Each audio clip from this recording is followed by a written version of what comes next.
ಗುರುಗಣಪತಿಭ್ಯಾಂ ನಮಃ. ಶ್ರೀ ಶಾರದಾಂಬಾಯೇ ನಮಃ. ಎಲ್ಲ ನನ್ನ ಆತ್ಮೀಯ ವೀಕ್ಷಕ ಬಂಧುಗಳಿಗೆ ನಮಸ್ಕಾರ. ವೀಕ್ಷಕರೇ, ಶ್ರೀ ವಿಶ್ವಾವಸು ನಾಮ ಸಂವತ್ಸರ ದಕ್ಷಿಣಾಯಣ ಶರದೃತು ಕಾರ್ತಿಕ ಮಾಸ ನವೆಂಬರ್ ತಿಂಗಳ ಮಾಸ ಭವಿಷ್ಯಗಳನ್ನು ತಿಳ್ಕೊಳ್ಳೋಣ. ನವೆಂಬರ್ 2ನೇ ತಾರೀಕು ಶುಕ್ರ ತನ್ನ ಸ್ವಕ್ಷೇತ್ರವಾದಂತಹ ತುಲಾ ರಾಶಿಗೆ ಬರ್ತಾನೆ. ನವೆಂಬರ್ 26ನೇ ತಾರೀಕು ಶುಕ್ರ ಮತ್ತೊಮ್ಮೆ ತುಲಾ ರಾಶಿಯಿಂದ ವೃಶ್ಚಿಕ ರಾಶಿಗೆ ಪ್ರವೇಶ ಮಾಡ್ತಾನೆ.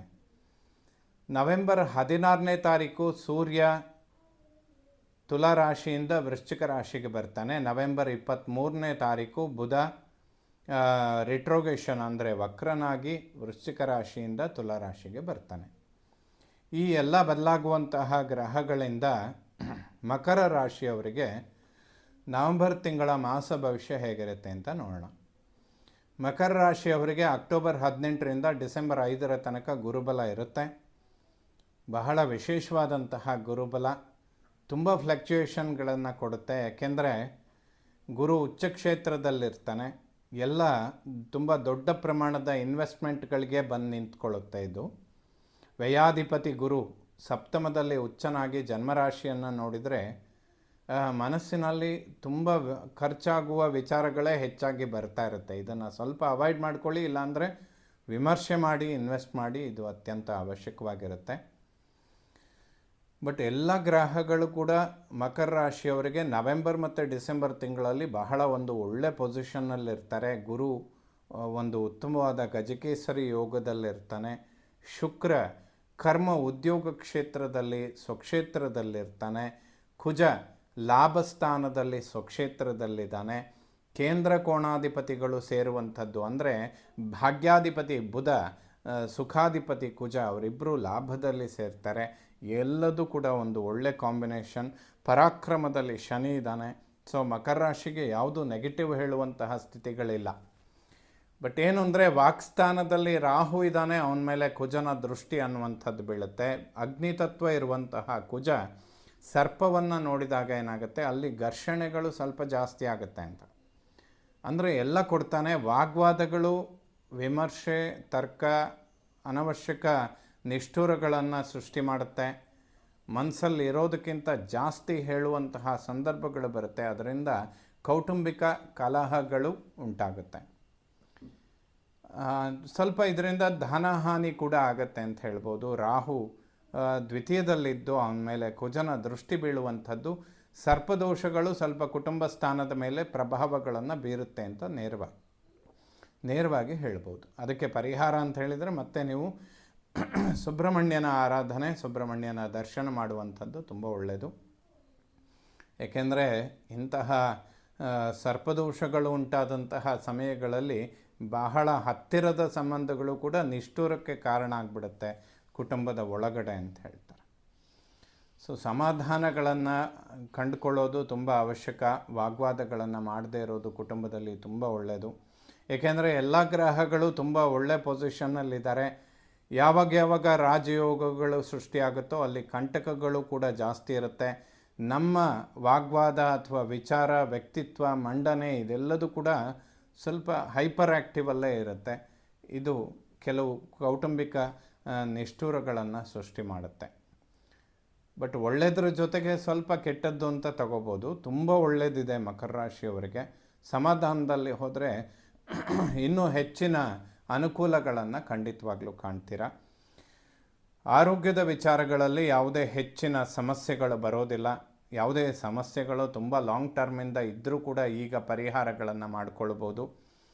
ಸರ್ಪದೋಷಗಳ ಪರಿಹಾರವಾದರೆ ಆರೋಗ್ಯ ತುಂಬ ಅಭಿವೃದ್ಧಿ ಆಗುತ್ತೆ. ಮಕರ ರಾಶಿಯವರಿಗೆ ಹೆಚ್ಚಿನ ಸಮಸ್ಯೆಗಳಾಗೋದಿಲ್ಲ. ವಾಗ್ವಾದಗಳನ್ನು ಮಾಡಿಕೊಳ್ಬೇಡಿ. ಸೌಮ್ಯವಾಗಿದ್ದರೆ ಅನುಕೂಲಗಳು ತುಂಬ ಜಾಸ್ತಿ ಸಿಗುತ್ತೆ ಮಕರ ರಾಶಿಯವರಿಗೆ. ಧನಾಗಮನಗಳಿಗೆ ಬಹಳ ಉತ್ತಮವಾದಂತಹ ಸಮಯ ಇದು. ನವೆಂಬರ್ 2ನೇ ತಾರೀಕಿನಿಂದ ನವೆಂಬರ್ 26ರ ತನಕ ಶುಕ್ರ ಸ್ವಕ್ಷೇತ್ರದಲ್ಲಿರ್ತಾನೆ. ಬಹಳಷ್ಟು ತುಂಬ ಲಾಂಗ್ ಟರ್ಮಿಂದ ಮಾಡ್ಕೊಂಡು ಬಂದಿರುವ ವ್ಯವಸ್ಥೆಗಳು ಈಗ ಅನುಕೂಲಗಳನ್ನು ಕೊಡುತ್ತೆ ಅಂತ ಹೇಳ್ಬೋದು. ಅಂದರೆ 4-5 ತಿಂಗಳಿಂದ ಮಾಡಿರುವಂತಹ ಇನ್ವೆಸ್ಟ್ಮೆಂಟ್ಗಳ ಒಂದು ಲಾಭಗಳನ್ನು ಈ ಸಮಯದಲ್ಲಿ ನೀವು ಕಾಣೋದಕ್ಕೆ ಸಾಧ್ಯ ಆಗುತ್ತೆ. ಪರಾಕ್ರಮದಲ್ಲಿ ಶನಿ ಇದ್ದಾನೆ, ಅವನ ಮೇಲೆ ಗುರುದೃಷ್ಟಿ ಬೀಳುತ್ತೆ. ಒಡಹುಟ್ಟುಗಳ ನಡುವೆ ಸಾಮರಸ್ಯ ಉತ್ತಮವಾಗಿರುತ್ತೆ. ಎಷ್ಟೇ ಸಮಸ್ಯೆಗಳಿದ್ದರೂ ಕೂಡ ಈಗ ಪರಿಹಾರ ಆಗೋದಕ್ಕೆ ಇದು ಒಂದು ಉತ್ತಮ ಸಮಯ. ಪ್ರಯತ್ನ ಮಾಡಿದರೆ ಖಂಡಿತ ಅನುಕೂಲ ಆಗುತ್ತೆ.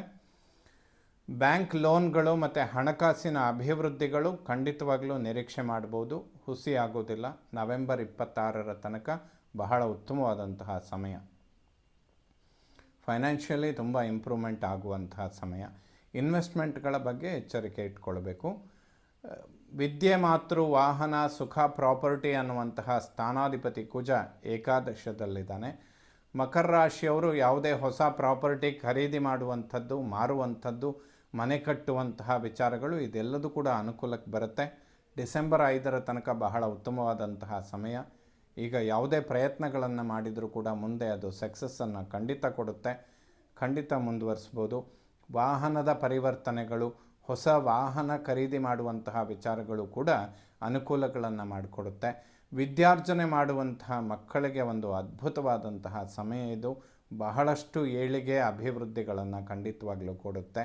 ಸಂತಾನದ ಅಂಚಿನಲ್ಲಿರುವವರಿಗೆ ಇದು ಒಂದು ಅತಿ ಉತ್ತಮ ಸಮಯ. ಈ ಸಮಯದಲ್ಲಿ ಸಂತಾನ ಪಡೆಯೋದಾದರೆ ಬಹಳ ಒಂದು ಉತ್ತಮ ಯೋಗದಲ್ಲಿ ಸಂತಾನ ಪ್ರಾಪ್ತಿಯಾಗುತ್ತೆ ಅಂತ ಕೂಡ ಹೇಳ್ಬೋದು. ವಿದ್ಯಾರ್ಜನೆ ಮಾಡುವಂತಹ ಮಕ್ಕಳಿಗೆ ಖಂಡಿತ ಉತ್ತಮವಾದಂತಹ ಸಮಯ. ವಿದೇಶದಲ್ಲಿ ವಿದ್ಯೆ, ವ್ಯಾಸಂಗ, ಉದ್ಯೋಗ ಎವ್ರಿಥಿಂಗ್ ತುಂಬ ಚೆನ್ನಾಗಾಗುತ್ತೆ. ಷಷ್ಠಾಧಿಪತಿ ಬುಧ ಏಕಾದಶದಲ್ಲಿದ್ದಾನೆ, ಕುಜನ ಯುತಿಯಲ್ಲಿದ್ದಾನೆ. ಯಾವುದೇ ಶತ್ರುಬಾಧೆಗಳಿರುವುದಿಲ್ಲ. ಒಬ್ಬರಿಂದ ಒಬ್ಬರಿಗೆ ಅನುಕೂಲಗಳನ್ನು ಖಂಡಿತ ನಿರೀಕ್ಷೆ ಮಾಡ್ಬೋದು. ಸಪ್ತಮ ಮಾಂಗಲ್ಯ ಸ್ಥಾನದಲ್ಲಿ ಗುರು ಉಚ್ಚಕ್ಷೇತ್ರದಲ್ಲಿದ್ದಾನೆ. ದಂಪತಿಗಳ ನಡುವೆ ಆರೋಗ್ಯ, ಮಾನಸಿಕ ನೆಮ್ಮದಿ ಇದೆಲ್ಲ ಹೆಚ್ಚಾಗೋದಕ್ಕೆ ಅಥವಾ ಒಂದು ನೆಮ್ಮದಿಯನ್ನು ಕಾಣುವಂತಹ ಸಮಯ.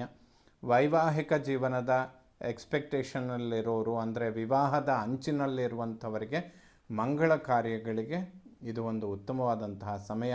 ಮಕರ ರಾಶಿಯವರಿಗೆ ಸಾಮಾನ್ಯವಾಗಿ 7.5 ಮುಗಿದ ಮೇಲೆ ಬರ್ತಾ ಇರುವಂತಹ ಇದು ಒಂದು ಉತ್ತಮ ಸಮಯ ಅಂತಲೇ ಹೇಳ್ಬೋದು. ಈ ಸಮಯದಲ್ಲಿ ಏನೇ ಪ್ರಯತ್ನಗಳು ಮಾಡಿದರೂ ಕೂಡ ಮುಂದೆ ಅದರಿಂದ ಖಂಡಿತ ಅನುಕೂಲಗಳು ಉಂಟಾಗುತ್ತೆ. ಅಷ್ಟಮಾಧಿಪತಿ ಸೂರ್ಯ ಕರ್ಮ ಉದ್ಯೋಗ ಕ್ಷೇತ್ರದಲ್ಲಿದ್ದಾನೆ. ಉದ್ಯೋಗದಲ್ಲಿ ಏನಾದರೂ ಅನುಕೂಲಗಳನ್ನು ಎಕ್ಸ್ಪೆಕ್ಟ್ ಮಾಡಿದರೆ ಖಂಡಿತ ಸಿಗುತ್ತೆ. ನವೆಂಬರ್ 16ರ ನಂತರದಲ್ಲಿ ಇದನ್ನು ಬಹಳ ಅನುಕೂಲಗಳನ್ನು ಕಾಣ್ತೀರಾ. ಟೆನ್ಷನ್ಗಳು ತುಂಬ ಕಡಿಮೆ ಆಗುತ್ತೆ. ಅನವಶ್ಯಕ ವಾಗ್ವಾದಗಳನ್ನು ಮಾಡಿಕೊಳ್ಬೇಡಿ. ಭಾಗ್ಯಾಧಿಪತಿ ಬುಧ ಏಕಾದಶದಲ್ಲಿದ್ದಾನೆ. ಪಿತ್ರಾರ್ಜಿತ ಆಸ್ತಿ, ಪ್ರಾಪರ್ಟಿ ಇದೆಲ್ಲ ಅಭಿವೃದ್ಧಿ ಮಾಡಿಕೊಳ್ಳುವಂತಹ ಸಮಯ ಇದಾಗಿರುತ್ತೆ. ತುಂಬ ಒಳ್ಳೆಯ ರಿಟರ್ನ್ಸ್ ಕೊಡುತ್ತೆ. ಈ ಸಮಯದಲ್ಲಿ ಖಂಡಿತ ಅನುಕೂಲಗಳನ್ನು ಕಾಣ್ತೀರಾ. ಪಿತೃವಿನ ಒಂದು ಅನುಗ್ರಹ, ಆಶೀರ್ವಾದ ಪಡೆಯೋದಕ್ಕೆ ಬಹಳ ಉತ್ತಮವಾದಂತಹ ಸಮಯ. ಕರ್ಮ ಉದ್ಯೋಗದಲ್ಲಿ ಶುಕ್ರ ಸ್ವಕ್ಷೇತ್ರದಲ್ಲಿರ್ತಾನೆ. ಮಕರ ರಾಶಿಯವರಿಗೆ ಯಾವುದಾದ್ರೂ ಹೊಸ ಉದ್ಯೋಗ ಅಥವಾ ಉದ್ಯೋಗದ ಪರಿವರ್ತನೆಗಳು ಅಥವಾ ಉದ್ಯೋಗದಲ್ಲಿ ಪ್ರಮೋಷನ್ಗಳು ಖಂಡಿತ ಸಿಗುವಂತಹ ಸಮಯ. ಈ ಸಮಯದಲ್ಲಿ ಬರುವಂತಹ ಯಾವುದೇ ಅನ್ಎಕ್ಸ್ಪೆಕ್ಟೆಡ್ ಆಗಿ ಬಂದರೂ ಕೂಡ ಅದನ್ನು ಅಕ್ಸೆಪ್ಟ್ ಮಾಡ್ಕೊಳ್ಳೋದು ಖಂಡಿತ ಒಳ್ಳೆಯದು. ಏಕಾದಶ ಲಾಭಸ್ಥಾನ, ಭೂಮಿಕಾರಕನಾದ ಕುಜ ಏಕಾದಶದಲ್ಲಿದ್ದಾನೆ. ಪ್ರಾಪರ್ಟಿ ಅನ್ನುವಂಥದ್ದು ಯಾವುದೇ ಇಶ್ಯೂಸ್ ಇದ್ದರೂ ಕೂಡ ಡಿಸೆಂಬರ್ 5ರ ಒಳಗಡೆ ತುಂಬ ಉತ್ತಮ ಸ್ಥಿತಿಗೆ ಬರುತ್ತೆ. ಅಂದರೆ 5-6 ತಿಂಗಳಿಂದ ಪೆಂಡಿಂಗಲ್ಲಿದ್ದರೆ ಈಗೊಂದು ರಿಸಲ್ಟ್ ಕಾಣುವಂತಹ ಸಮಯ ಇದಾಗಿರುತ್ತೆ. ಅದ್ಭುತವಾದಂತಹ ಸಮಯ. ಪ್ರಾಪರ್ಟಿ, ವಾಹನ, ಮಾತೃವಿನ ಆರೋಗ್ಯ, ಸುಖಾಪೇಕ್ಷೆಗಳಿಗೆ ಸಂಬಂಧಪಡುವ ಎಲ್ಲ ವಿಚಾರಗಳನ್ನು ಕೂಡ ಅನುಕೂಲ ಮಾಡಿಕೊಳ್ಳೋದಕ್ಕೆ ಸಾಧ್ಯವಾಗುತ್ತೆ. ಇನ್ನೂ ಹೆಚ್ಚಿನ ಅಭಿವೃದ್ಧಿಗಾಗಿ ಸ್ವಲ್ಪ ಗುರುಗಳ ದರ್ಶನ ಮಾಡಿ, ಗುರುಗಳ ಆರಾಧನೆ ಮಾಡಿ, ದತ್ತಾತ್ರೇಯರ ಸ್ತೋತ್ರಗಳನ್ನು ಓದಿ. ಯಾಕೆಂದರೆ ಮಕರ ರಾಶಿ ಅನ್ನುವಂಥದ್ದು ಗುರುಗೆ ನೀಚ ಕ್ಷೇತ್ರವಾಗಿರೋದರಿಂದ ಆ ರಾಶಿಯ ಮೇಲೆ ಗುರುವಿಗೆ ಅಂತಹ ಒಲವೇನೂ ಇರೋದಿಲ್ಲ. ಬಟ್ ಈಗ ಅವನು ಇರುವಂತಹ ಪೊಸಿಷನ್ 100% ಮಕರ ರಾಶಿಯವರಿಗೆ ತುಂಬ ಉತ್ತಮ ಸ್ಥಿತಿಯಲ್ಲಿದೆ. ಗುರುವನ್ನು ಸ್ವಲ್ಪ ಒಲಿಸ್ಕೊಂಡ್ರೆ ತುಂಬ ಹೆಚ್ಚಿನ ಅನುಕೂಲಗಳನ್ನು ಕಾಣ್ತೀರಾ. ನಿಮ್ಮ ಎಲ್ಲ ಅಪೇಕ್ಷೆಗಳನ್ನು ಈಡೇರಿಸುವ ಸ್ಥಿತಿಯಲ್ಲಿರ್ತಾನೆ ಗುರು. ಖಂಡಿತ ಗುರುವಿನ ಆರಾಧನೆ ಮಾಡಿ. ಮಕರ ರಾಶಿಯವರಿಗೆ ಶುಭ ಫಲಗಳನ್ನು ಕೊಡುತ್ತೆ. ಎಲ್ಲ ನವಗ್ರಹಗಳು ಕೂಡ ನವೆಂಬರ್ ತಿಂಗಳಲ್ಲಿ ಮಕರ ರಾಶಿಯವರಿಗೆ ಶುಭ ಫಲಗಳನ್ನೇ ಕೊಡಲಿ.